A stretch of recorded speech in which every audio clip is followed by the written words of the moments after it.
திராவிட முன்னேற்றக் கழகத்தின் ஆட்சி கலைக்கப்பட்டு தமிழக வெற்றிக் கழகத்தின் ஆட்சி 2026 சட்டசபை தேர்தல் வெற்றியின் மூலம் தமிழக மக்களின் ஆட்சியாகவே பார்க்கப்படும் என்று தமிழக வெற்றிக் கழகத்தின் தலைவர் விஜய் அவர்கள் தெரிவித்துள்ளார். 2026 சட்டசபை தேர்தலுக்கான பிரச்சாரங்களை தற்பொழுது இருந்தே ஆரம்பித்துள்ள விஜய் அவர்கள் 2 பிரச்சாரங்கள் கூட்டத்தின் முடிவின் பொழுது திமுக மிகப்பெரிய ஒரு பயத்தின் விளிம்பில்தான் இப்பொழுது இருக்கிறது. விஜயை கடுமையாக விமர்சனம் செய்யக்கூடிய சீமானாக இருக்கட்டும், திமுகவாக இருக்கட்டும், தற்பொழுது எதிர்க்கட்சியாக இருக்கக்கூடிய அதிமுகவை விமர்சனம் செய்வதை விட விஜய் மீது ஏன் இவ்வளவு விமர்சனம் என்பதை நாம் முதலில் பார்க்க வேண்டும். ஏனென்றால் அதிமுக திமுக கடந்த 50 ஆண்டுகளாக தமிழகத்தை ஆட்சியை கைப்பற்றி நடத்தி வந்தது.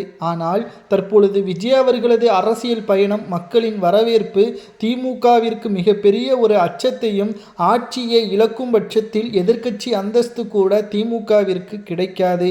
மேலும் திமுக எதிர்க்கட்சி அந்தஸ்தை இழந்தாலே ஒட்டுமொத்த ஊழல் வழக்கிலும் திமுக அமைச்சர்கள், எம்எல்ஏக்கள், கவுன்சிலர்கள் உள்ளிட்ட பலரும் சிறைக்கு செல்ல நேரிடும்.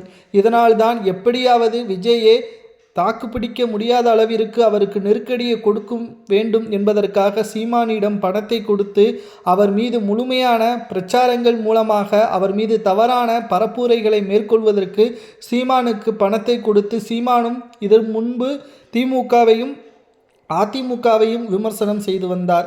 ஆனால் இப்பொழுது ஏன் அவர்கள் நல்லவர்களாக மாறிவிட்டாரா?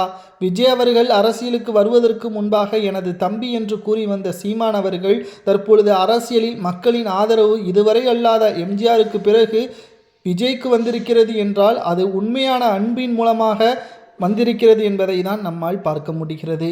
மேலும் சீமான் அவர்களும் சரி, திமுகவும் சரி, என்னதான் மக்களிடம் பல தவறான செயல்களின் மூலமாக வெளிப்படுத்தினாலும் விஜய் அவர்களுக்கு இருக்கின்ற ஆதரவுகளும் நிச்சயமாக குறைவது கிடையாது.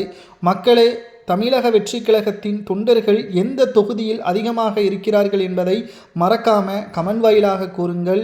தமிழக வெற்றிக் கழகத்தின் தலைமைக்கு அது மிகவும் பயன்பெறும் என்பதை நாம் அன்புடன் தெரிவித்துக் கொள்வோம்.